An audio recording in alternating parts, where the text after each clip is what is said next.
ꯃꯛꯇꯗ ꯇꯣꯝ ꯇꯤꯚꯤꯕꯨ ꯃꯤꯡ ꯇꯥꯕꯤꯔꯤꯕ ꯄꯨꯝꯅꯃꯛꯄꯨ ꯖꯣꯂꯤ ꯏꯔꯨꯡꯕꯝ ꯑꯃꯗꯤ ꯗꯥꯏꯅꯥ ꯄꯪꯁꯥꯇꯥꯕꯝ ꯑꯅꯤꯅ ꯈꯨꯔꯨꯝꯖꯔꯤ ngasi ahum suba numit asida Sangai Festival gi manungsida kari kari tawroge haibado khoi punna changminaroga khangminarurasi Tom TV gi viewers singa khangminabai tanja adu ngasi laujage Maroina iche khoi Sangai Festival lakpasi mipum khudingmak kidi oina khoigi harauba aduga yum dagi tholaga Manipur gi oiba festival ase yamna nungaiba moment amani aduna tongan ba venue sing da su pangthokli bani aduna ngasi gi day 3 sidadi maroina khoina leijariba mafam palace compound sigi manungda changlurasi je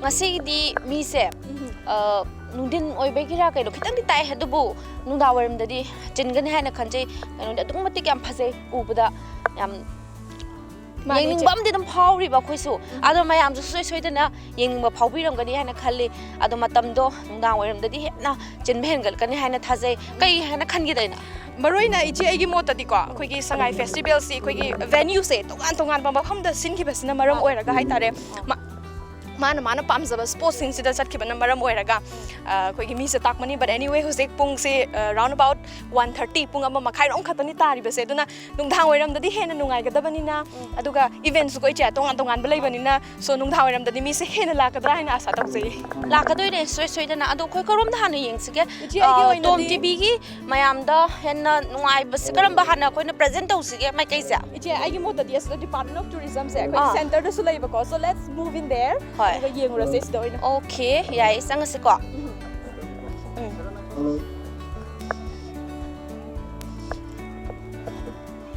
Wow, yam fazai. Ise koi manung da dum changa ka ko yam na su phazai duna manung changsalaga koi wari watai sana bagi tanja su dum laujage. It's really beautiful, amazing, wonderful. Every year we see here, koi main center so the Department of Tourism gi fazaba presentation je sahi khuding gi sudum ui koi cha. This time anoba mathela mani ko ise kari phabi ge. Ai yu ne de to matik amna ka hani yeng kai pen manai to pham madi oire. Ado let's see moi da hangmina hangaga ka henna mamuta na khangna ba to kamai to no have the department gi koi gi team ko staff khara su leiba male so koi wari badai hangzaba gi tanja do loras iche ko. Hi. Akoi se Tom TV dagi laksabane Times of Manipur lamjingba Times of Manipur ni private satellite channel newly launched in Manipur ko ado maroina Sangai Festival lakpasida mayam se loi harau ne duna koi yengzaurage mayam su khudol tamge laksabani che kari hangbininge ai hangbabu sigi haidi Sangai Festival se hanak sinbiri siga mamang sahi ga sinbiri siga khoi gi karam bana hena haidi mai pakna sinbiba oibige habado adu kitam mate mai pakna sinba je khangde adum handak na di mamang chahi ga de khena ba khadi lai hai chahi gi di dum khena ba de adum lai ni mathang chahi na mu ke hena sidagi hena haidi anau ba kya laktana khotana tauba dum mathang chahi na mu he ni handak ki ha ga di mamang chahi ga khena ba dum lai mai hai di no khang se okay well mamang chahi da piki ba thim ga ko handak ki thim se basically kari thim oidoino sar da gi khangzage thim je haidi sport jo khat pagi matang de ne sport sina haidi pumnam te gi hele habagi special kano da view point da puraga mathak da su decoration se mayam adum piri koi gi flowers ko taroga round shape da it's amazing aduna laiba scene sing sisu khara mayam da utpisi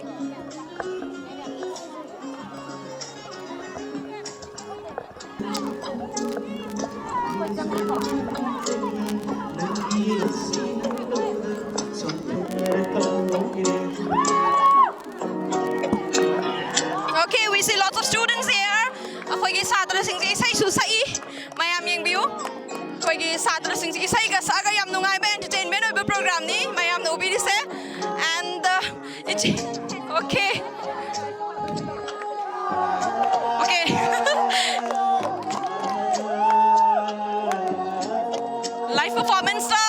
Satram na isai phazana sai koi mayam da khudol tamjage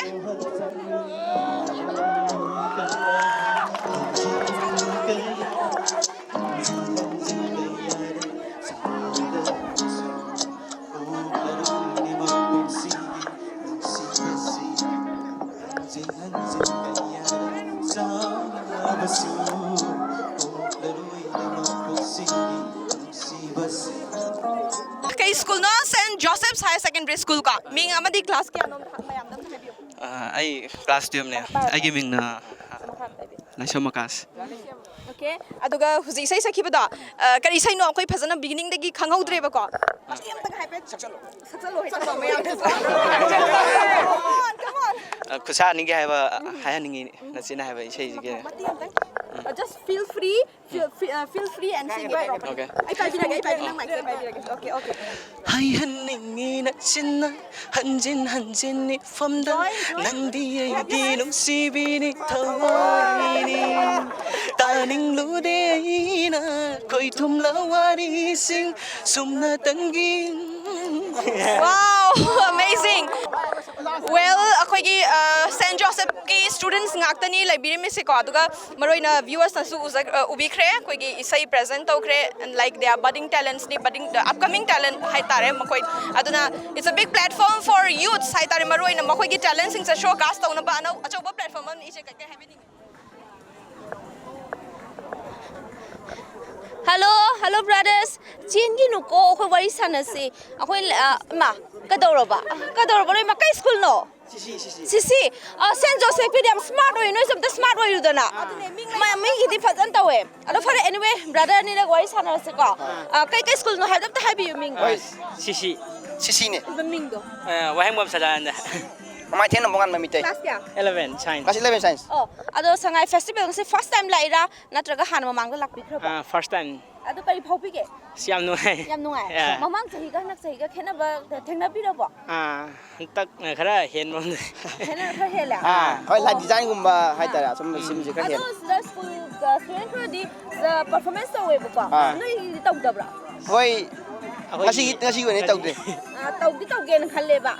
Huji sai da sang ro, sai ga sak to udana. Sai ngasi nuai no man ra hai atop gumba hai intra hang ji gumba adum ba tau gen khal.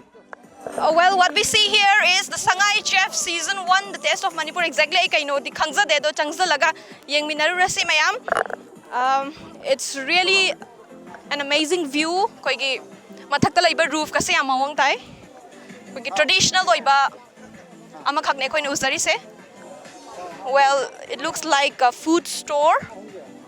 It's actually a okay, so we are here with a beautiful lady. May I know your good name? Yeah, my name is Elizabeth Okra, and you're visiting the Sangai Chef stall. Okay. So right now we're having a competition. We have 9 participants. Okay, so the competition is going on right now. Yes. Okay. Yes, it's a cooking competition, and this competition is being organized to promote our indigenous dishes. Okay, and like who is sponsoring the competition? This competition is organized by the Exotic School of Cooking, and it's being sponsored by the Tourism Department, Government of Manipur. So, well, what are the amazing prizes you are keeping for this competition? The winner of this competition is will be going back home with a cash prize of 1 lakh. Wow! Koigi huzik se life tai tare ko maroina akoin laksaba matam sida huzik se competition ama tawre na haibiri competition asida kanaguma winner oidori se rupees a cash of rupees 1 lakh ni phangdoi se adudi sangsil laga yeng minarasi. Okay.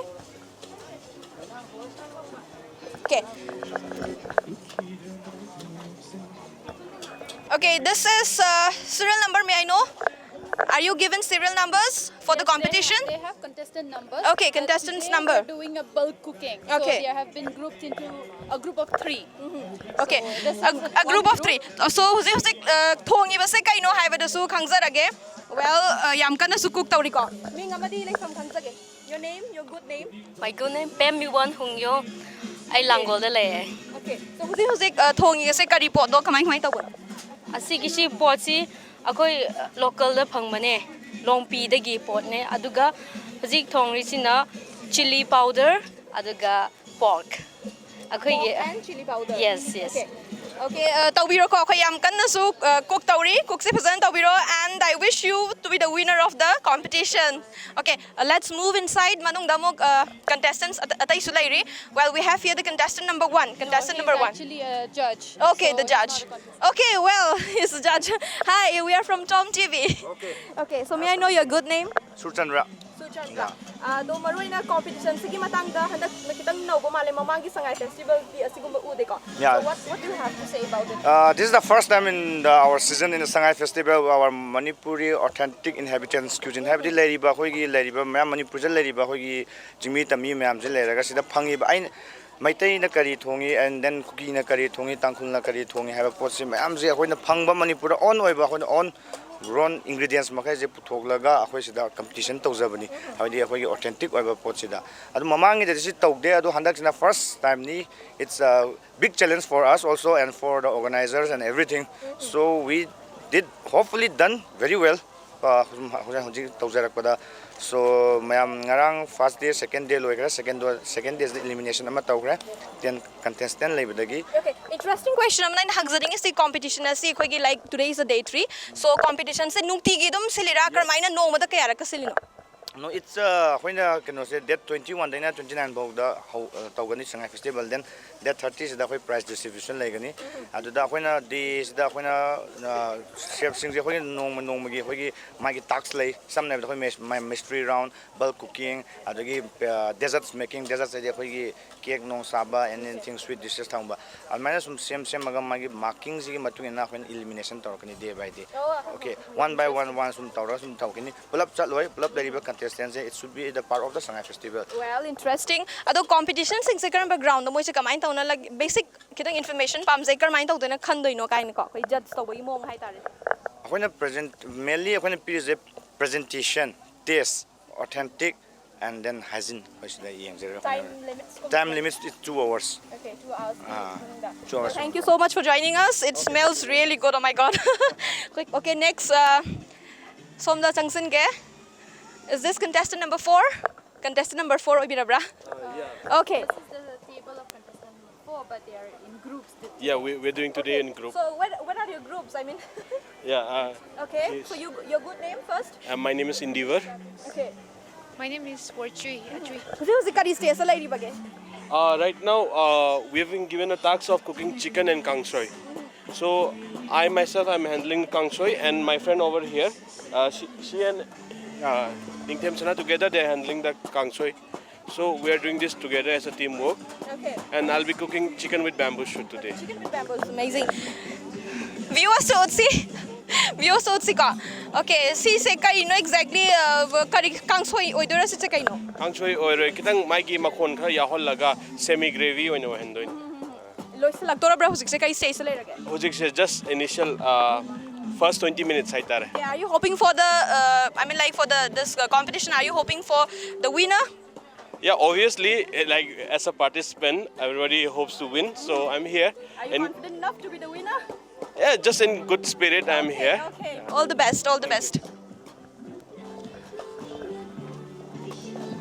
Contestant number 7. Okay. Hi. What's your good name? I am Tudarshim. Okay. Yeah, my name is Ranindra Konsam. How do you feel the Sangai Festival this time? Yeah, it's good. Very, very well. This time is very nice. And okay. Kai stay sa lay rage husik sa. Okay, right now we are in the third round, which is the third stage, I can say. And what is this? Okay. Okay. We don't know what's this actually called. Okay, this is we're preparing for Meitei style, fish cooked in Meitei style. Okay, yeah. Amazing. Thank you. All the very best. Okay, and we have another contestant number 9. Okay, your group together. Okay, well then what's your good name? my good name is Rob AC.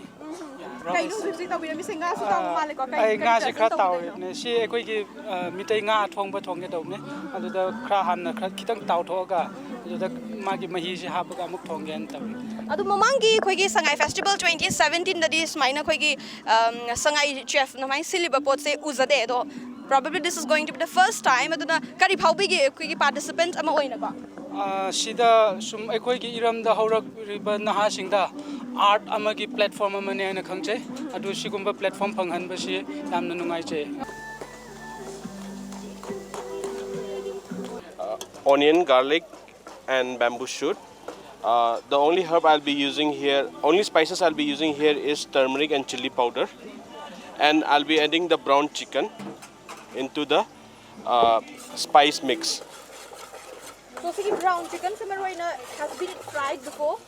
Yeah, it's like partially fried so that the skin get caramelized and brown. It enhances the flavor. So it particularly it is not cooked. So it's halfway done. So just to increase the flavor, I have browned it. Yeah. The remaining stays authentic. Thank you. Yeah. Today display tawraga thamjariba poche singje koi locally sourced food items aduga koi na participants sing sina seasonary sisu sidagi pantry sidagi lawraga seasona banga tare me samsa yum ne ki porakpadi pakne yaude aduga round gi oina mystery round thamba sulai adagi already this ID disclose tawraga thamba items sulai ko tuduna koi na moi gi darkar gi matungina and moreover we also wanted to display what kind of food items can be available from the valley as well as from the hills. Koina registration ama hange online da so ngasai gi registration form sing dara mention laga koi gi register tor khiba mayam da koin audition ama toraga mi tara khangalak pane ba so mi tara se nahan day 1 day 2 stage ta participate tore to ngarang unfortunately day 2 se da mi ama eliminate to khare So it will be like going on eliminating and finally the one who is left out will be the winner of the competition. Thank you so much for joining us. The Sangai Chef Season 1, the test of Manipur. Koigi mayam da viewers da utakre. We have beautiful chefs here. Makoi sing se eliminate sum tawraga last da koi prize lag doini. Okay.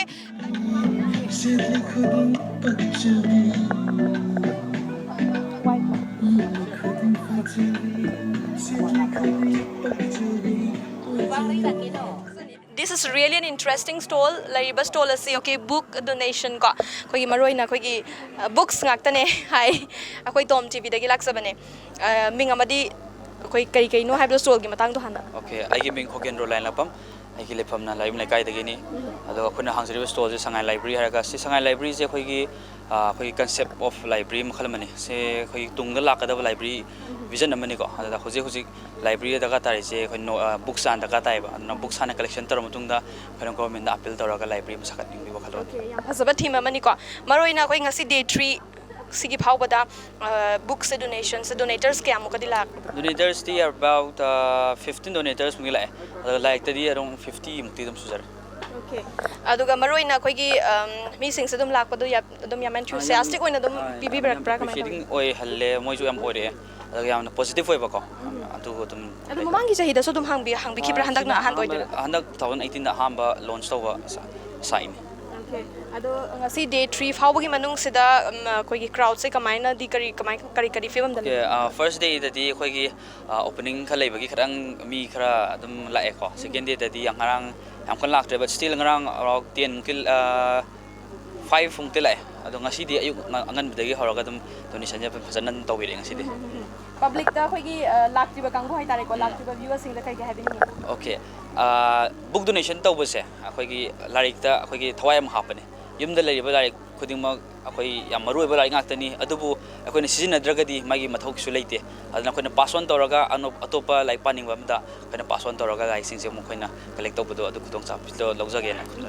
Thank you so much. Akhoi gi yamachu mani akhoi gi hariba stall se da kana komba akhoi gi book donators hai tare phazaba mayam gi kana kadaba adugumba larik leragadi mafam se da stall se lakpiduna larik si akhoi gi donate tawbiu haiba wafam se Tom TV gi market gi su thamjari. Okay, let's move forward. Akhoi ate kari interesting stall lairibage haiba do akhoi mu gi minarasi.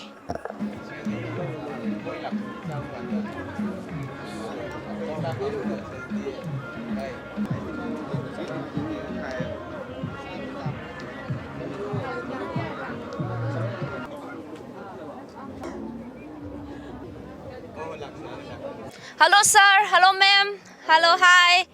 Hi, sir, si lamjingba group ki ne ba ko. Ai sa maksu lamjingba ki ne. Adubo lamjingba Times of Manipur Tom TV mai kai de ne khoi nong laksari sina. Sir do hangam ta hangjage sir. Sir, this is stall ani oiribra kaino yam chawe ko. Ado hasi gi matang da samlamna kitang khak thambi. Handaki Sangai Festival 2018 sida lamjingba group ki oina akoi se platinum sponsor ama oibagi package sida akoi stall ani pibire sida koina yariba akoi gi leiba department mayam sida akoi gi flag sida yariba department mayam se sida people of Manipur akoi gi mayam sida akoi awareness and preserve akoi sak takwa different units se laga masi akoi na display tawjaraga kari unit akoi de lei kari kana ba lei haiba adugi information center oina akoi stall ani sida pamphlets mayam ama sida akoi display tawr lei se sida customer natraga any miyam laga dum khongkat laga pabiba any information hangbiba dum si center sida yarani Khoi si sponsor to bi ne ko sponsor ni platinum sponsor ni handak Sangai Festival sida ado adidi khoi su staff mo ne am chok thok chan ngai di ori ko sa yam proud in a cannot to feel tawi from the Manipur gi yam chawba masi yearly event yam chawba international level da koi sak tak pa yarba dum bagi koi platinum sponsor ama oi bai se koi chu yam chaw thong ngai ni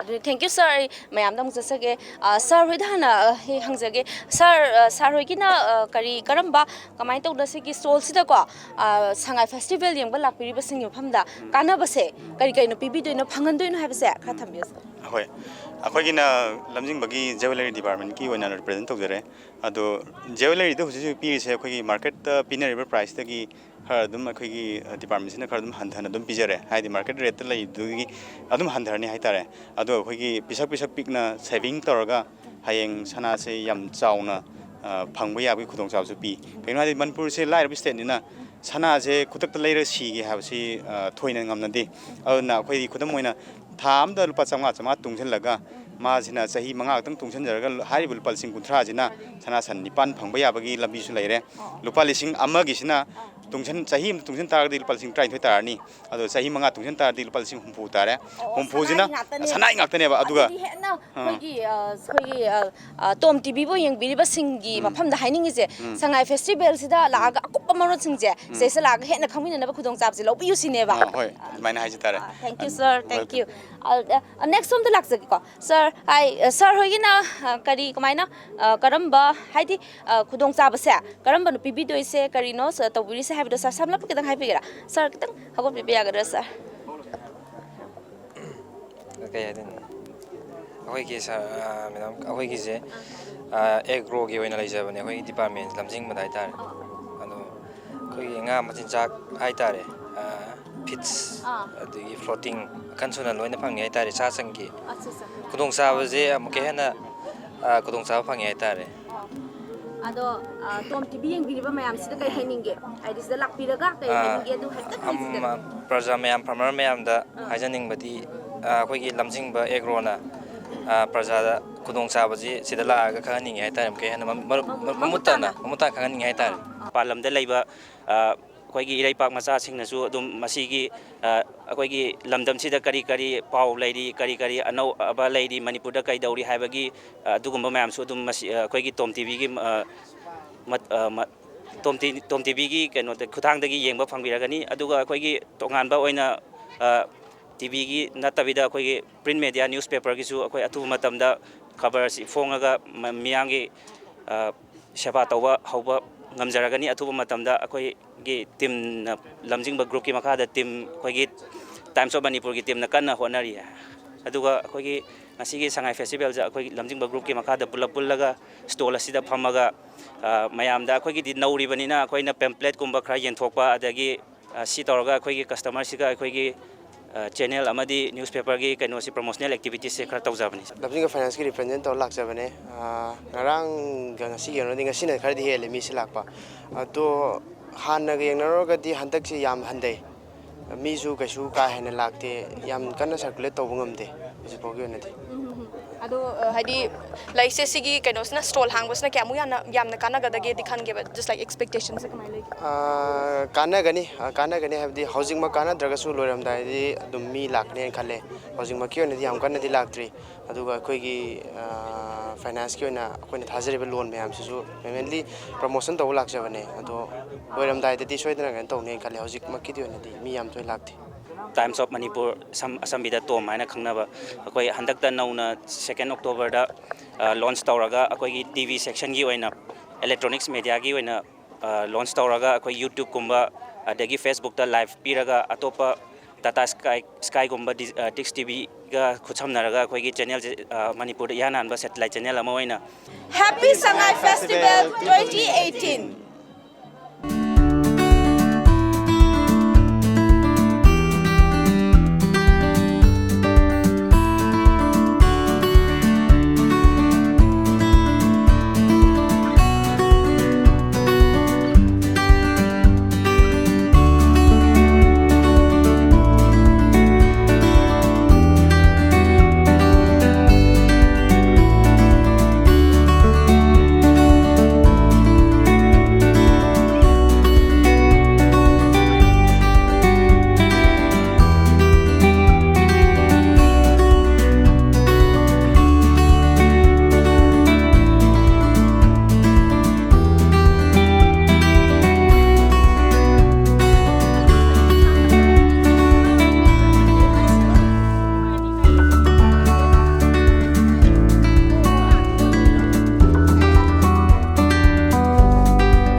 ꯑꯗꯣ ꯁꯥꯔ ꯁꯤꯒꯤ ꯄꯣꯠ ꯃꯌꯥꯝꯁꯦ ꯈꯨꯠꯅ ꯁꯥꯕꯤꯔꯤꯔꯥ ꯅꯠꯇ꯭ꯔꯒ ꯀꯅꯥꯗꯩ ꯀꯃꯥꯏꯅ ꯇꯧꯔꯒ ꯂꯧꯕꯤꯕꯅꯣ ꯏꯁꯥꯅ ꯄꯨꯊꯣꯛꯄꯤꯔꯤꯔꯥ ꯍꯥꯏꯕꯒꯤ ꯑꯩꯈꯣꯏꯁꯦ ꯈꯨꯠꯅ ꯁꯥꯕꯅꯤ ꯑꯩꯈꯣꯏꯒꯤ disable development association Manipur DDM ꯑꯩꯈꯣꯏ ꯆꯍꯤ ꯈꯨꯗꯤꯡꯒꯤ ꯑꯩꯈꯣꯏꯒꯤ ꯗꯤꯁꯦꯕꯜ ꯑꯣꯏꯔꯕ ꯑꯗꯒꯤ ꯗꯤꯁꯦꯕꯜ ꯑꯣꯏꯗꯕ ꯍꯥꯏꯗꯤ ꯅꯨꯄꯤꯁꯤꯡ ꯑꯣꯏꯕ ꯃꯣꯏ ꯃꯌꯥꯝꯁꯦ ꯑꯩꯈꯣꯏꯅ ꯆꯍꯤ ꯈꯨꯗꯤꯡꯒꯤ ꯊꯥ 2 ꯅꯠꯇ꯭ꯔꯒ ꯊꯥ 3 ꯇ꯭ꯔꯦꯅꯤꯡ ꯄꯤ ꯃꯣꯏ ꯇ꯭ꯔꯦꯅꯤꯡ ꯄꯤꯔꯒ ꯃꯣꯏꯅ ꯁꯥꯕ ꯍꯩꯔꯕ ꯃꯇꯨꯡꯗ ꯃꯣꯏ ꯁꯦꯟꯊꯣꯛ ꯂꯝꯕꯤ ꯑꯣꯏꯅꯕ ꯑꯩꯈꯣꯏꯅ ꯑꯃꯨꯛ ꯃꯣꯏꯗꯒꯤ ꯂꯩꯕ ꯍꯥꯏꯇꯥꯔꯦ ꯂꯩꯔꯒ ꯑꯩꯈꯣꯏꯅ ꯃꯦꯂꯥꯒꯨꯝꯕ ꯀꯅꯥꯒꯨꯝꯕ ꯃꯤꯑꯣꯏꯁꯤꯡꯅ ꯑꯣꯔꯗꯔ ꯂꯥꯛꯄ ꯃꯇꯝꯗ ꯃꯣꯏꯗ ꯑꯩꯈꯣꯏꯅ ꯌꯣꯜꯂꯒ ꯑꯗꯩ ꯐꯪꯕ ꯄꯩꯁꯥꯗꯣ ꯃꯣꯏꯗ ꯄ꯭ꯔꯣꯐꯤꯠꯇꯣ ꯃꯣꯏꯗ ꯄꯤꯕꯤꯕ ꯍꯥꯏꯇꯥꯔꯦ ꯑꯩꯈꯣꯏꯅ ꯄ꯭ꯔꯗꯛꯇꯤ ꯑꯩꯈꯣꯏꯅ ꯃꯣꯏꯗ ꯁꯥꯟꯅꯕꯒꯤꯗꯃꯛꯇ ꯀꯧꯅꯥ ꯑꯣꯏꯔꯣ ꯑꯃ ꯑꯣꯏꯔꯣ ꯑꯩꯈꯣꯏꯅ ꯂꯣꯏꯅ ꯃꯣꯏꯗ ꯄꯤꯕꯤꯕ ꯍꯥꯏꯇꯥꯔꯦ ꯑꯗꯨ ꯁꯥꯟꯅꯕ ꯑꯗꯣ ꯃꯃꯜ ꯄ꯭ꯔꯥꯏꯁꯁꯦ ꯂꯣꯏ ꯃꯥꯟꯅꯕꯤꯕ꯭ꯔꯥ ꯃꯈꯜ ꯃꯈꯜꯅꯤꯅ ꯃꯥꯟꯅꯔꯝꯃꯣꯏꯅ ꯈꯟꯖꯩ ꯑꯗꯣ ꯄ꯭ꯔꯥꯏꯁꯁꯦ ꯀꯃꯥꯏꯅ ꯇꯧꯕ ꯄ꯭ꯔꯥꯏꯁꯁꯤ ꯃꯥꯟꯅꯗꯦ ꯑꯃꯒ ꯑꯃꯒ ꯇꯣꯉꯥꯜꯂꯤ ꯃꯥ ꯁꯥꯏꯖꯀꯤ ꯃꯇꯨꯡ ꯏꯟꯅ ꯂꯥꯛꯏ ꯑꯗꯒꯤ ꯖꯔꯅꯤ ꯑꯣꯏꯕ ꯑꯣꯏꯗꯕ ꯃꯥꯒꯤ ꯑꯗꯒꯤ ꯌꯥꯝꯅ ꯗꯤꯃꯥꯟ ꯑꯣꯏꯕ ꯄꯣꯠ ꯑꯣꯏꯔꯒꯅ ꯁꯥꯏꯖ ꯄꯤꯔꯁꯨ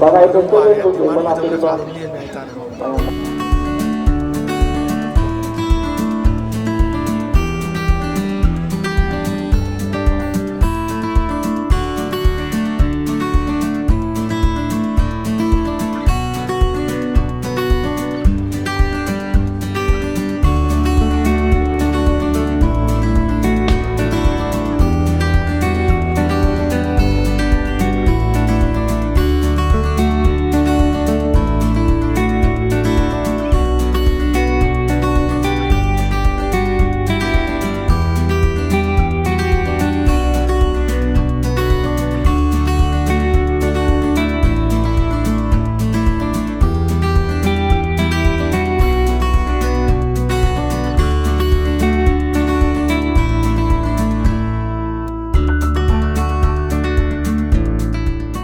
ꯑꯩꯈꯣꯏꯁꯦ ꯇꯣꯝ ꯇꯤꯚꯤꯗꯒꯤ ꯂꯥꯛꯆꯕꯅꯤ ꯃꯔꯨꯑꯣꯏꯅ ꯁ꯭ꯇꯣꯜꯁꯦꯀꯣ ꯂꯩꯔꯤꯁꯤ ꯁꯤ ꯑꯩꯈꯣꯏ ꯈꯤꯇꯪ ꯌꯨꯅꯤꯛ ꯑꯣꯏꯅ ꯎꯖꯩ ꯀꯔꯤ ꯄꯣꯠꯅꯣ ꯃꯦꯇꯤꯔꯤꯌꯦꯜꯁꯤꯡꯁꯦ ꯀꯔꯤꯅ ꯁꯥꯕꯅꯣ ꯀꯔꯤ ꯀꯧꯏ ꯍꯥꯏꯕꯗꯣ ꯈꯪꯖꯒꯦ ꯑꯁꯤ ꯎꯈ꯭ꯔꯨꯜ ꯅꯨꯡꯄꯤꯗꯒꯤꯅꯦ ꯅꯨꯡꯄꯤꯒꯤ ꯆꯐꯨ ꯍꯥꯏꯅꯩ ꯑꯗꯨꯝ ꯅꯨꯡꯗ ꯀ꯭ꯔꯁ ꯇꯧꯔꯒ ꯁꯦꯝꯕꯅꯦ ꯃꯍꯥꯎꯁꯨ ꯌꯥꯝ ꯇꯣꯡꯉꯥꯜꯂꯦ ꯁꯤꯗ ꯊꯣꯡꯕꯁꯤꯀꯣ ꯑꯗꯣ ꯑꯇꯣꯞꯄ ꯑꯩꯈꯣꯏꯒꯤ ꯃꯦꯇꯜꯁꯤꯡ ꯁꯤꯖꯤꯟꯅꯔꯤꯕꯁꯦꯀꯣ ꯆꯥꯛꯈꯨꯝꯗ ꯁꯤꯖꯤꯟꯅꯔꯤꯕꯁꯤꯡꯁꯤꯒ ꯃꯥꯒꯤ ꯇꯣꯞ ꯃꯒꯨꯟ ꯍꯥꯏꯇꯥꯔꯦ ꯀꯔꯤ ꯑꯣꯏꯒꯅꯤ ꯑꯁꯤ ꯃꯍꯥꯎꯁꯤ ꯌꯥꯝ ꯇꯣꯡꯉꯥꯜꯂꯦ ꯚꯦꯖꯤꯇꯦꯕꯜ ꯊꯣꯡꯉꯣ ꯃꯆꯨꯁꯨ ꯃꯥꯡꯔꯣꯏ ꯃꯥꯅꯀꯣ ꯑꯗꯣ ꯊꯨꯅꯁꯨ ꯃꯨꯜꯂꯦ ꯃꯍꯥꯎꯁꯨ ꯌꯥꯝ ꯇꯦꯁꯁꯨ ꯌꯥꯝ ꯗꯤꯐ꯭ꯔꯦꯟ ꯑꯣꯏꯍꯜꯂꯦ ꯁꯤꯅ ꯁꯥꯕꯁꯤ ꯅꯨꯡꯅ ꯑꯣꯏꯗꯣꯏꯔꯥ ꯑꯗꯨꯗꯤ ꯃꯁꯤꯒꯤ ꯄꯣꯠꯁꯦ ꯀꯔꯤ ꯑꯣꯏꯗꯣꯏꯅꯣ ꯑꯁꯤ ꯅꯨꯡꯗꯨ ꯁꯨꯈꯥꯏꯔꯒ ꯁꯦꯝꯕꯅꯦ ꯅꯨꯡꯄꯤꯗ ꯉꯠꯇ ꯐꯪꯕ ꯄꯣꯠꯅꯦ ꯁꯤ ꯅꯨꯡꯁꯤꯀꯣ ꯑꯗꯨ ꯃꯔꯨꯑꯣꯏꯅ ꯃꯥꯒꯤ ꯄ꯭ꯔꯥꯏꯁꯁꯤ ꯀꯃꯥꯏ ꯇꯧꯏ ꯑꯆꯧꯕ ꯃꯆꯥꯁꯦ ꯁꯤꯅ ꯀꯌꯥ ꯄꯤ ꯑꯆꯧꯕꯅ ꯀꯌꯥ ꯄꯤ 600 800 ꯑꯗꯨꯃꯥꯏꯅ ꯂꯩꯌꯦ ꯆꯧꯕꯁꯤꯅ ꯈꯔ ꯇꯣꯡꯉꯥꯜꯂꯦ ꯑꯁꯤꯅ 3000 ꯑꯗꯨꯒꯨꯝꯕ ꯂꯩꯌꯦ ꯁꯤꯗ ꯂꯩꯔꯤꯕ ꯑꯆꯧꯕꯁꯤꯅ 3000 ꯃꯨꯛ ꯑꯣꯏꯌꯦꯕ ꯃꯁꯤ ꯑꯩꯈꯣꯏꯒꯤ ꯀꯩ ꯊꯣꯡꯕ ꯌꯥꯏ ꯁꯤꯗ ꯑꯁꯤꯅ ꯑꯩꯈꯣꯏꯅ ꯐꯦꯁꯇꯤꯚꯦꯜ ꯁ꯭ꯄꯦꯁꯤꯌꯦꯜꯂꯤ ꯈ꯭ꯔꯤꯁꯃꯥꯁꯀꯨꯝꯕꯗ ꯔꯤꯉꯥꯏꯅꯤꯒꯨꯝꯕꯗ ꯁ꯭ꯄꯦꯁꯤꯌꯦꯜꯂꯤ ꯑꯣꯛꯁꯥ ꯊꯣꯡꯉꯦ ꯑꯁꯤꯗ ꯀꯦꯖꯤ ꯀꯌꯥꯃꯨꯛꯀꯗꯤ ꯆꯟꯕ ꯌꯥꯏ ꯁꯤ ꯑꯁꯤ 10 kg ꯆꯪꯅꯤ ꯍꯣꯏ ꯑꯗꯣ ꯃꯔꯨꯑꯣꯏꯅ ꯁꯤ ꯁꯥꯕꯁꯤ ꯀꯌꯥꯝ ꯀꯨꯏꯅꯒ ꯆꯪꯒꯦ ꯑꯩꯈꯣꯏꯒꯤ ꯍꯥꯏꯔꯤꯕ ꯁꯤ ꯑꯆꯧꯕꯁꯤꯗ ꯍꯥꯏꯔꯁꯤꯀꯣ ꯁꯤ ꯑꯃ ꯁꯥꯅꯕ ꯍꯣꯠꯅꯕꯗ ꯃꯇꯝ ꯀꯌꯥꯃꯨꯛꯀꯗꯤ ꯆꯪꯕꯩ ngasi suppose ngasi shemkre adu hayeng khra kang halaga hayeng amuk leveling chatkhini aduga next day koi finishing amuk nung na amuk chatkhini bako aduga khra kangkre heba kanda mai thagi ni ado maroina sida su khitang apik pam su leizeri kwa apik pasina sina kari oina sizina ga dori bano haiba su khangjage ase adum X-ray oina sijina bi yai adum candle stand adum any sijina bi yai manung da kamai tawbage haiba su mayam da khitang utpisi kwa chem da hang tok piu ne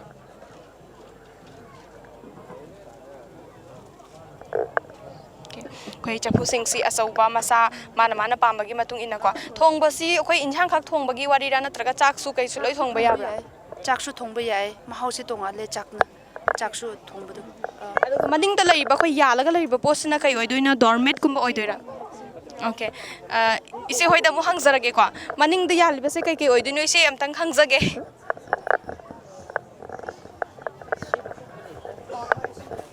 maning da yali se kai kai dormene ko isana sabibra ko isana saban Manipur da dum sabirira amatang koi yengsak ba ya gadra koi gi viewers asu utke ko hapetang amtang pai biu ba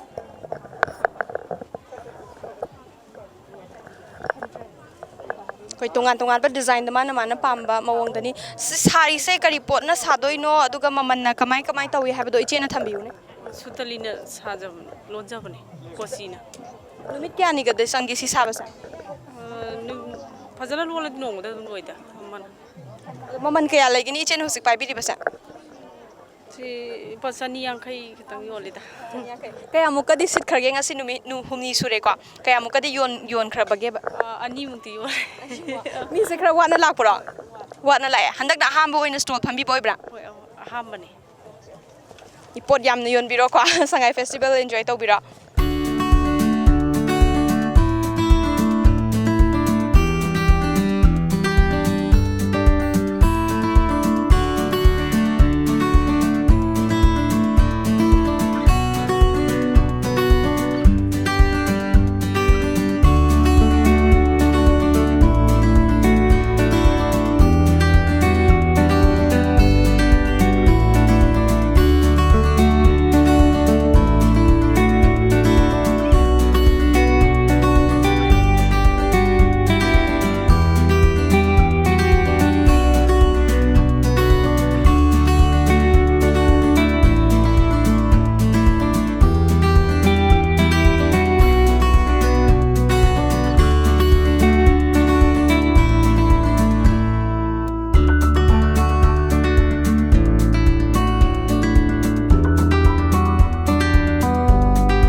अखोइना लाक्चरी से Tom TV की माइकई देगिनी अद ma'am Ming अमता हाना asarani kausai asarani songi heramane अदो सिगी pot ma'am से करम्बा लमगी ओइदोइनो करी लमगी ओइदोइ se bisenpur gi असि कमाइना सागे कमाइना सेम्बिगे साना सेम्बि नत्रगा अतोपदि लेरगा तोबिरो soibumna dum try te laure sing khoi khobum mai do bisnupur gi adagi laujaba duga soidon gi item gi khone semjaba साना सेम्जबने बा कमाइना का सेमगे HEPA चवा पक्तंगा हाबि बेयागद्रो sumba akak pose se soidon se akak pose dum pore ba dum time na ado khoina mahi them ga dum tingjaba yumda sina kanghalliro akangba sina akangba sina soibum do khoi usoi do mapum chaung chaung na phutle dana mon laga da khoi khujina sela ga ba phola laga da photo ba pura mon laga adu di si ready chabu dum yar hoje dum tinga dum chaba yare singju oina adu yam phawni si khoi gi ram nam da lebiri ba outside da lebiri ba hai tare ko daina mogi di yam best ore se khudak ta tinga ga kwa chabu yar na asi packet umurok lo sina umurok na kangan ba kaya pi no sama yol sama sigidi sina yang kai yon ba adu som da kg sina sama yon ba soidon na kaya soidon su sama ne sida kg makai hajuga su yam yauri hajuga su yauri Bisempur gi item ga loi putoi hai ta Bisempur gi item ga yoi doi ne ba adum kamai to ge sit pa gi sang si yam kamai to sit pa se khang ne ngarang de lising ani yau de da sit pa ado ngasi di katang theng pham ga tawba ado ai da di silak ani tha je kaino di sile soidon soibru ma je yam pam jabani la ba ꯌꯥꯝ ꯅꯨꯡꯉꯥꯏꯖꯔꯦ thank you ꯁꯣꯝꯗ ꯑꯃꯨꯛ ꯂꯥꯛꯆꯒꯦ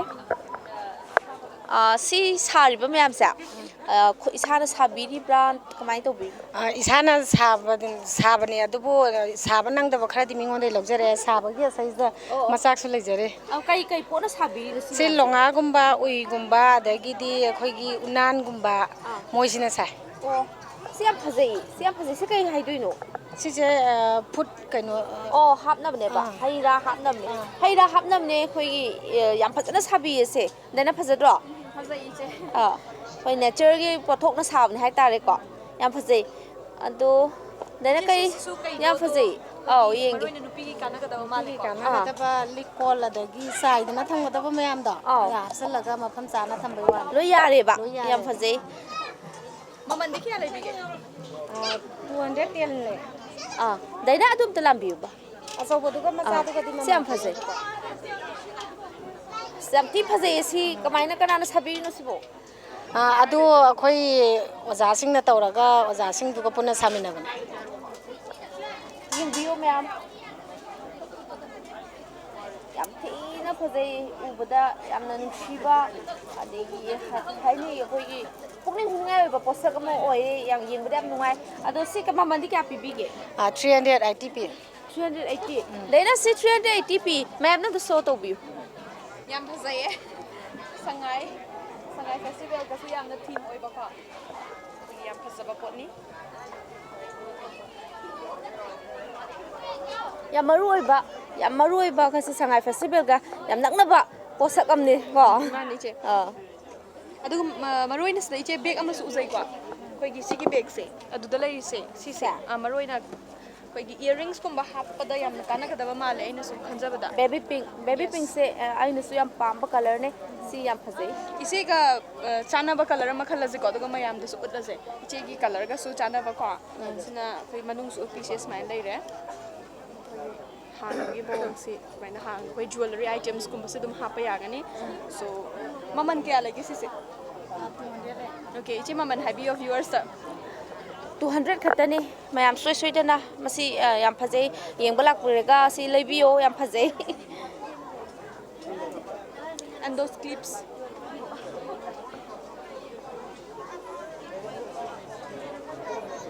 ꯁꯤ ꯀ꯭ꯂꯤꯞꯁꯤꯁꯨ ꯏꯁꯥꯅ ꯁꯥꯕꯤꯕ ꯑꯣꯏꯗꯣꯏꯔꯣ ꯑꯣꯏꯗꯣꯏꯅꯤ ꯀ꯭ꯂꯤꯞꯁꯦ ꯑꯩꯈꯣꯏ ꯁꯤꯒꯤ ꯁ꯭ꯇꯥꯏꯜꯁꯦ ꯑꯩꯈꯣꯏ ꯀꯩ ꯍꯥꯏꯅꯤ ꯌꯥꯝ ꯇꯥꯡꯅ ꯊꯣꯛꯄ ꯑꯣꯏꯔꯤ ꯍꯥꯏꯅ ꯈꯟꯖꯩ ꯑꯩꯒꯤ ꯋꯥꯈꯜꯗ ꯑꯗꯣ ꯑꯩꯈꯣꯏꯒꯤ ꯂꯣꯀꯦꯜ ꯑꯩꯈꯣꯏꯒꯤ ꯏꯔꯝꯗꯝꯅ ꯁꯥꯖꯕ ꯀ꯭ꯂꯤꯞꯅꯦ ꯃꯁꯤ ꯑꯩꯈꯣꯏ ꯄꯨꯝꯅꯃꯛꯅ ꯌꯨꯁ ꯇꯧꯃꯤꯟꯅꯔꯒꯗꯤ ꯍꯦꯟꯅ ꯃꯁꯤꯒꯤ ꯃꯒꯨꯟꯁꯦ ꯍꯦꯟꯒꯠꯂꯛꯀꯅꯤ ꯍꯥꯏꯅ ꯈꯟꯖꯩ ꯑꯗꯣ ꯑꯩꯁꯨ ꯉꯁꯤꯗꯩ ꯌꯨꯁ ꯇꯧꯖꯒꯦ ꯃꯌꯥꯝꯁꯨ ꯌꯨꯁ ꯇꯧꯕꯤꯌꯨ ꯃꯔꯨꯑꯣꯏꯅ ꯑꯩꯈꯣꯏꯒꯤ ꯏꯔꯝꯗꯝꯗ ꯂꯩꯖꯕ ꯑꯩꯈꯣꯏꯒꯤ ꯄꯣꯠꯊꯣꯛ ꯉꯥꯛꯇꯅꯤ ꯃꯔꯨꯑꯣꯏꯅ ꯂꯥꯏꯙꯤ ꯍꯦꯟꯃꯦꯗ ꯍꯦꯟꯗꯤꯀ꯭ꯔꯥꯐꯀꯤ ꯑꯣꯏꯕ ꯄꯣꯠ ꯀꯣ ꯍꯦꯟꯂꯨꯝ ꯍꯦꯟꯗꯤꯀ꯭ꯔꯥꯐ ꯍꯥꯏꯇꯥꯔꯦ ꯃꯔꯨꯑꯣꯏꯅ ꯁꯤꯗ ꯎꯖꯔꯤꯕ ꯃꯌꯥꯝ ꯑꯁꯦ ꯑꯩꯈꯣꯏꯒꯤ ꯏꯁꯥꯒꯤ ꯏꯔꯝꯗꯝꯗ ꯂꯩꯖꯕ ꯈꯨꯠ ꯁꯥ ꯍꯩꯕꯤꯁꯤꯡ ꯏꯃꯥ ꯏꯕꯦꯟꯁꯤꯡꯅ ꯁꯥꯕꯤꯕ ꯄꯣꯠꯂꯝ ꯉꯥꯛꯇꯅꯤ ꯃꯌꯥꯝ ꯌꯦꯡꯕꯤꯌꯨ ꯁꯤꯗ ꯂꯩꯁꯤ ꯑꯩꯈꯣꯏꯒꯤ ꯃꯈꯜ ꯃꯈꯜꯒꯤ ꯕꯥꯔꯕꯤ ꯗꯣꯜꯁ ꯃꯌꯥꯝ ꯑꯃ ꯂꯩꯔꯦ ꯏꯆꯦꯒ ꯋꯥꯔꯤ ꯋꯥꯇꯥꯏ ꯁꯥꯟꯅꯖꯕꯒꯤ ꯇꯥꯟꯖꯥ ꯑꯗꯨ ꯂꯧꯖꯒꯦ ꯁꯔꯠ ꯑꯩ ꯃꯅꯨꯡꯗ ꯍꯦꯛꯇ ꯆꯪꯁꯤꯟꯖꯒꯦ ꯏꯆꯦ ꯁ꯭ꯋꯥꯏꯗ ꯂꯥꯛꯄꯤꯌꯣ ꯃꯔꯨꯑꯣꯏꯅ ꯏꯆꯦꯒꯤ ꯁ꯭ꯇꯣꯜꯁꯦ ꯊꯝꯃꯤꯁꯦ ꯂꯥꯏꯙꯤ ꯉꯥꯛꯇ ꯑꯣꯏ ꯑꯇꯩ ꯀꯔꯤ ꯌꯥꯎꯕꯤꯕꯒꯦ ꯑꯇꯩꯗꯤ ꯑꯩꯈꯣꯏꯅ ꯆꯦꯅ ꯁꯥꯕ ꯂꯦꯝ ꯁꯦꯝ ꯄꯨꯊꯣꯛꯑꯦꯀꯣ ꯁꯤ ꯅ꯭ꯌꯨꯁꯄꯦꯄꯔ ꯈꯛꯇꯅ ꯀꯣꯟꯁꯤꯜꯂꯒ ꯁꯦꯝꯕꯅꯤ ꯑꯗꯨꯒ ꯑꯩꯈꯣꯏꯅ ꯁꯤ ꯂꯩ ꯁꯤ ꯑꯩꯈꯣꯏꯅ ꯁ꯭ꯄ꯭ꯔꯥꯏꯠ ꯕꯣꯠꯇ ꯁꯤ ꯆꯦꯅ ꯁꯥꯕ ꯂꯦꯝꯁꯤꯅ ꯑꯩꯈꯣꯏꯅ ꯂꯨꯄꯥ 500ꯒꯨꯝꯕ ꯌꯣꯟꯖꯩ ꯇꯦꯕꯜ ꯂꯦꯝꯅꯦ ꯁꯤꯅ ꯑꯗꯨꯒ ꯁꯤꯅ ꯁ꯭ꯄ꯭ꯔꯥꯏꯠ ꯕꯣꯇꯜ ꯍꯥꯡꯉꯒ ꯑꯩꯈꯣꯏꯅ ꯂꯪꯊꯣꯛꯄꯁꯤꯡꯗꯣ ꯈꯨꯟꯂꯦ ꯀꯣꯏꯊꯤ ꯊꯤꯔꯦ ꯍꯥꯏꯔꯒꯀꯣ ꯕꯣꯇꯜꯁꯤꯅ ꯐ꯭ꯂꯥꯋꯔ ꯄꯣꯠ ꯁꯦꯝꯃꯅꯤ ꯑꯗꯨꯒ ꯑꯩꯈꯣꯏꯅ ꯐꯤ ꯁꯇꯟ ꯐꯤ ꯀ꯭ꯂꯣꯠꯁꯦ ꯃꯌꯥꯏꯒꯤ ꯂꯪꯁꯦ ꯑꯩꯈꯣꯏꯅ ꯁꯠꯆꯔꯦ ꯍꯥꯏꯔꯒ ꯂꯩꯁꯦ ꯁꯥꯖꯕꯅꯦꯕ ꯁꯤꯁꯦ ꯑꯗꯨꯒ ꯃꯃꯜꯗꯤ ꯀꯌꯥ ꯂꯩꯒꯦ ꯃꯃꯜꯁꯦ ꯁꯤꯅ ꯂꯨꯄꯥ 50 ꯈꯛꯇꯅꯤ ꯑꯩꯈꯣꯏ ꯌꯣꯟꯖꯩꯁꯦ ꯁꯨꯞꯅꯇꯒꯤ ꯂꯨꯄꯥ 50 ꯑꯩꯈꯣꯏꯒꯤ ꯏꯔꯝꯗꯝꯗ ꯁꯥꯖꯕ ꯑꯩꯈꯣꯏꯒꯤ ꯄꯨꯊꯣꯛꯆꯕ ꯄꯣꯠꯊꯣꯛ ꯑꯃ ꯍꯥꯏꯇꯥꯔꯦ ꯑꯣꯟꯂꯤ 50 ꯔꯨꯄꯤꯁꯅꯤ ꯑꯗꯨꯒ ꯑꯗꯨꯒꯤ ꯋꯥꯏꯠ ꯀꯂꯔꯁꯤꯁꯨ ꯑꯃ ꯍꯥꯏꯕꯤꯌꯨ ꯁꯤꯁꯨ ꯁ꯭ꯄ꯭ꯔꯥꯏꯠ ꯕꯣꯇꯜꯅꯦ ꯁꯤ ꯍꯥꯞꯄꯤꯁꯦ ꯁꯤꯗꯩꯁꯤꯗ ꯑꯩꯈꯣꯏꯅ ꯗꯦꯀꯣꯔꯦꯠ ꯈꯔ ꯇꯧꯕ ꯋꯥꯅꯤ ꯑꯗꯨꯒ ꯁꯤꯁꯦ ꯋꯨꯜ ꯀꯛꯑ ꯀꯛꯑꯒ ꯑꯩꯈꯣꯏꯅ ꯁꯅꯥꯔꯩꯒꯤ ꯃꯑꯣꯡꯗ ꯑꯉꯧꯕ ꯑꯣꯏꯅ ꯁꯥꯕ ꯁꯨꯃꯥꯏꯅ ꯑꯗꯒꯤ ꯁꯤꯒꯤ ꯃꯈꯜ ꯑꯩꯈꯣꯏꯅ ꯕꯣꯇꯜꯁꯤꯡꯁꯦ ꯀꯩꯅꯣ ꯃꯥꯡꯍꯟꯗꯕꯤꯗ ꯁꯤꯕꯨ ꯌꯥꯝ ꯄꯣꯂꯨꯇꯦꯠ ꯑꯣꯏꯕ ꯂꯪꯊꯣꯛꯄ ꯈꯣꯠꯇꯣꯛꯄꯗ ꯃꯌꯥꯝ ꯑꯃ ꯄꯣꯂꯨꯇꯦꯠ ꯑꯣꯏꯕꯅꯤꯅ ꯑꯩꯈꯣꯏꯅ ꯈꯨꯟꯖꯤꯟꯖꯔꯒ ꯀꯔꯝꯕ ꯃꯑꯣꯡꯗ ꯔꯤꯁꯥꯏꯀꯜ ꯇꯧꯊꯣꯛꯁꯤꯒꯦꯅ ꯄꯨꯊꯣꯔꯛꯄꯅꯦ ꯍꯟꯗꯛꯁꯦ ꯑꯗꯨꯒ ꯁꯨꯃꯥꯏꯅ ꯑꯩꯈꯣꯏꯅ ꯁꯦꯝꯗꯣꯛ ꯁꯥꯗꯣꯛꯆꯕ ꯑꯗ ꯁꯥꯕꯗꯤ ꯑꯩꯈꯣꯏꯒꯤ ꯅꯨꯃꯤꯠ ꯀꯌꯥꯅꯤꯒꯗꯤ ꯆꯪꯕꯤꯕꯒꯦ ꯁꯥꯕꯁꯦ ꯑꯩꯈꯣꯏꯅ ꯅꯣꯡꯃꯗ ꯂꯩꯁꯦ ꯃꯔꯤ ꯃꯉꯥꯗꯤ ꯑꯗꯨꯝ ꯁꯥꯏ ꯌꯥꯝ ꯂꯥꯏꯅ ꯑꯗꯨꯝ ꯁꯥꯏ ꯏꯆꯦꯅ ꯄꯥꯏꯕꯤꯔꯤꯕꯁꯤꯗꯤ ꯂꯨꯄꯥ ꯀꯌꯥ ꯄꯤꯕꯒꯦ ꯁꯤꯅ ꯑꯩꯈꯣꯏꯅ ꯂꯨꯄꯥ 150ꯒ ꯌꯣꯜꯂꯤ ꯑꯗꯨꯒ ꯃꯔꯨꯑꯣꯏꯅ ꯂꯥꯏꯙꯤꯁꯦ ꯑꯩꯈꯣꯏꯒꯤ ꯃꯄꯥꯟ ꯂꯝꯗ ꯐꯪꯕ ꯑꯩꯈꯣꯏꯒꯤ ꯗꯣꯜꯁꯇ ꯀꯔꯃꯥꯏꯅ ꯇꯧꯔꯒ ꯃꯣꯗꯤꯐꯥꯏ ꯇꯧꯔꯤꯅꯣ ꯁꯦꯝꯗꯣꯛ ꯁꯦꯝꯖꯤꯟ ꯗꯣꯜꯁꯦ ꯂꯩꯖꯔꯦꯗꯅ ꯂꯩꯔꯒ ꯑꯩꯈꯣꯏꯅ ꯗ꯭ꯔꯦꯁꯁꯦ ꯅ꯭ꯌꯨ ꯃꯣꯗꯤꯐꯥꯏ ꯇꯧꯔꯒ ꯁꯦꯠꯆꯜꯂꯒ ꯑꯩꯈꯣꯏꯅ ꯐ꯭ꯂꯦꯛꯁꯤꯕꯜ ꯑꯣꯏꯕ ꯄꯣꯠꯁꯤꯅ ꯈꯔ ꯃꯃꯜꯁꯦ ꯇꯥꯡꯕ ꯍꯥꯏꯇꯥꯔꯦ 200 ꯌꯣꯜꯂꯦꯀꯣ ꯑꯗꯨꯒ ꯐ꯭ꯂꯦꯛꯁꯤꯕꯜ ꯑꯣꯏꯗꯕ ꯑꯗꯨꯒ ꯃꯃꯜꯁꯨ ꯈꯔ ꯍꯣꯡꯕ ꯁꯨꯒꯨꯝꯕ ꯏꯆꯝ ꯆꯝꯕꯁꯤꯅ ꯂꯨꯄꯥ 100 ꯌꯣꯟꯕ ꯍꯥꯏꯇꯥꯔꯦ ꯃꯔꯨꯑꯣꯏꯅ ꯑꯉꯥꯡꯅ ꯌꯥꯝ ꯄꯥꯝꯒꯗꯕ ꯅꯨꯄꯤ ꯃꯆꯥꯅ ꯌꯥꯝ ꯄꯥꯝꯒꯗꯕ ꯁ꯭ꯇꯣꯜ ꯑꯃ ꯍꯥꯏꯇꯥꯔꯦꯀꯣ ꯑꯗꯨꯒ ꯏꯆꯦꯅ ꯌꯥꯝ ꯐꯖꯕ ꯄꯣꯠ ꯑꯃ ꯄꯥꯏꯔꯤꯀꯣ ꯁꯔꯠ ꯃꯌꯥꯝꯗ ꯑꯝꯇ ꯎꯠꯁꯤ ꯑꯩꯈꯣꯏ ꯁ꯭ꯇꯣꯜ ꯑꯣꯅꯔꯗ ꯍꯪꯖꯒꯦ ꯃꯁꯤ ꯀꯔꯤ ꯄꯣꯠ ꯑꯣꯏꯕꯤꯔꯕꯅꯣ ꯀꯃꯥꯏꯅ ꯇꯧꯏ ꯍꯥꯏꯕꯗꯣ ꯑꯩꯈꯣꯏꯅ ꯆꯔꯨꯅ ꯁꯥꯕ ꯄꯣꯠꯅꯤ ꯑꯗꯨꯒ ꯁꯤꯁꯤꯅ ꯑꯩꯈꯣꯏꯅ ꯎꯅ ꯁꯥꯔꯦꯀꯣ ꯇꯌꯦꯡꯁꯦ ꯁꯤ ꯑꯃ ꯁꯥꯕꯗꯗꯤ 3 days ꯆꯪꯉꯦ ꯃꯃꯟꯗꯤ ꯀꯌꯥ ꯂꯩꯗꯣꯏꯅꯣ ꯃꯃꯜꯗꯤ ꯌꯥꯝ ꯍꯣꯡꯅ ꯑꯗꯨꯝ ꯌꯣꯜꯂꯦ ꯏꯁꯥꯅ ꯁꯥꯖꯕꯅꯤꯅ ꯂꯨꯄꯥ 250 300 ꯑꯗꯨꯝ ꯌꯣꯜꯂꯦ ꯃꯔꯨꯑꯣꯏꯅ ꯁꯤꯗ ꯎꯠꯂꯤꯕꯁꯦ ꯏꯆꯦ ꯑꯩꯈꯣꯏꯒꯤ ꯃꯩꯇꯩꯒꯤ ꯑꯣꯏꯕ ꯆꯠꯅꯕꯤꯗꯣ ꯑꯗꯨ ꯃꯥꯡꯈ꯭ꯔꯦꯗꯅ ꯎꯕꯁꯨ ꯀꯌꯥ ꯐꯪꯗ꯭ꯔꯦ ꯑꯉꯥꯡꯁꯤꯡꯅ ꯎꯖꯅꯕ ꯍꯥꯏꯅ ꯑꯩꯅ ꯁꯣ ꯇꯧꯅ ꯁꯦꯝꯄꯜ ꯑꯃꯈꯛꯁꯦ ꯍꯥꯟꯅ ꯁꯥꯕꯅꯦꯕ ꯍꯦꯟꯅ ꯊꯥꯏꯅꯒꯤ ꯑꯩꯈꯣꯏꯒꯤ ꯂꯩꯔꯛꯂꯤꯕ ꯑꯩꯈꯣꯏꯒꯤ ꯆꯠꯅꯕꯤꯁꯦ ꯃꯥꯡꯈꯤꯗꯅꯕ ꯌꯥꯝꯅ ꯐꯕ ꯀꯥꯟꯅꯕ ꯃꯦꯁꯦꯖꯅꯦꯕ ꯂꯥꯏꯙꯤꯁꯤꯅ ꯇꯥꯛꯏꯁꯦꯀꯣ ꯑꯁꯤ ꯑꯃꯇꯪꯒꯁꯨ ꯍꯥꯏꯕꯤꯌꯨ ꯁꯤꯅ ꯐꯧ ꯁꯨꯕꯤꯁꯨ ꯁꯥꯕꯗ ꯑꯗꯨꯝ 3 days ꯆꯪꯉꯦ ꯑꯗꯨꯒ ꯑꯩꯈꯣꯏꯅ ꯁꯤ ꯐꯖꯅ ꯍꯨꯠꯂꯒ ꯃꯦꯆꯤꯟ ꯂꯩꯇꯕꯒꯤꯀꯣ ꯍꯥꯏꯗꯤ ꯑꯩꯈꯣꯏꯗꯤ ꯈꯨꯠꯂꯥꯏ ꯂꯩꯇꯦꯕ ꯈꯨꯠꯂꯥꯏ ꯂꯩꯇꯕꯅꯤꯅ ꯃꯩꯁꯦ ꯆꯥꯍꯜꯂꯒ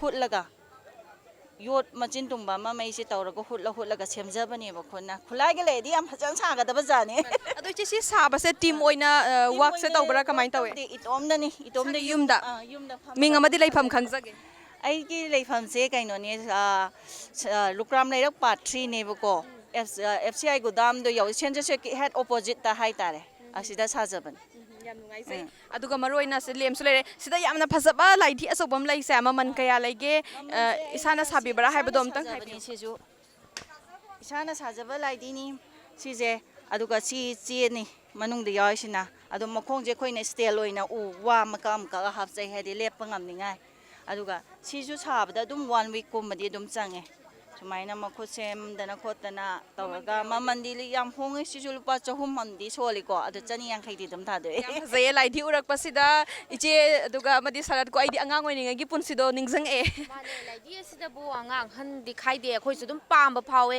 ꯑꯗꯣ ꯇꯧꯕꯇꯕꯨ ꯑꯩꯈꯣꯏꯅ ꯍꯧꯔꯛꯄꯗ ꯅꯤꯡꯁꯤꯡꯉꯛꯄꯒꯤ ꯑꯩꯈꯣꯏ ꯁꯨꯝꯕꯁꯤꯗꯤ ꯌꯥꯝ ꯀꯟꯅ ꯄꯥꯏꯕꯗꯤ ꯐꯪꯖꯔꯛꯇ꯭ꯔꯦ ꯑꯗꯣ ꯅꯧꯅ ꯍꯦꯟꯅ ꯑꯩꯈꯣꯏ ꯃꯇꯝꯗꯨꯗ ꯍꯦꯟꯅ ꯃꯔꯥꯡ ꯀꯥꯏꯕꯤꯔꯝꯃꯒꯗꯤ ꯌꯥꯝ ꯅꯨꯡꯉꯥꯏꯖꯔꯝꯒꯗꯧꯅꯤ ꯑꯗꯣ ꯍꯦꯟꯅ ꯆꯥꯎꯕ ꯑꯃꯁꯨ ꯎꯏꯌꯦ ꯃꯅꯨꯡꯗ ꯂꯦꯝꯁꯦ ꯃꯌꯥꯝꯗ ꯑꯩꯈꯣꯏꯒꯤ ꯚ꯭ꯌꯨꯋꯔꯁ ꯃꯌꯥꯝꯗꯀꯣ ꯂꯦꯝꯁꯦ ꯑꯩꯈꯣꯏꯒꯤ ꯎꯠꯄꯒꯤ ꯈꯨꯗꯣꯡꯆꯥꯕꯗꯨ ꯂꯧꯖꯒꯦ ꯂꯦꯝꯁꯤ ꯏꯆꯦꯅ ꯃꯁꯥꯒꯤ ꯃꯈꯨꯠꯃꯛꯅ ꯌꯨꯝꯗ ꯁꯥꯕꯅꯦ ꯍꯥꯏꯔꯤꯀꯣ ꯀꯔꯝꯃꯥꯏꯅ ꯉꯥꯟꯕꯅꯣ ꯍꯥꯏꯕꯗꯨꯁꯨ ꯗꯦꯃꯣꯟꯁꯇ꯭ꯔꯦꯁꯟ ꯗꯦꯃꯣ ꯃꯆꯥ ꯑꯃꯇꯪ ꯃꯌꯥꯝꯗ ꯎꯠꯁꯤ ꯑꯩꯈꯣꯏꯒꯤ ꯂꯩꯔꯤꯕ ꯂꯦꯝ ꯑꯁꯤ ꯀꯔꯝꯃꯥꯏꯅ ꯇꯧꯗꯨꯅ ꯃꯩꯁꯤ ꯑꯩꯈꯣꯏꯒꯤ ꯊꯥꯟꯕ ꯌꯥꯕꯒꯦ ꯀꯌꯥꯝ ꯀꯨꯏꯅꯒ ꯆꯠꯄꯒꯦ ꯍꯥꯏꯕꯗꯨ ꯑꯗꯨꯝ ꯌꯦꯡꯃꯤꯟꯅꯔꯁꯤ ꯃꯌꯥꯝ ꯕ꯭ꯂꯕꯁꯦ ꯉꯥꯜꯂꯦ ꯑꯩꯈꯣꯏꯒꯤ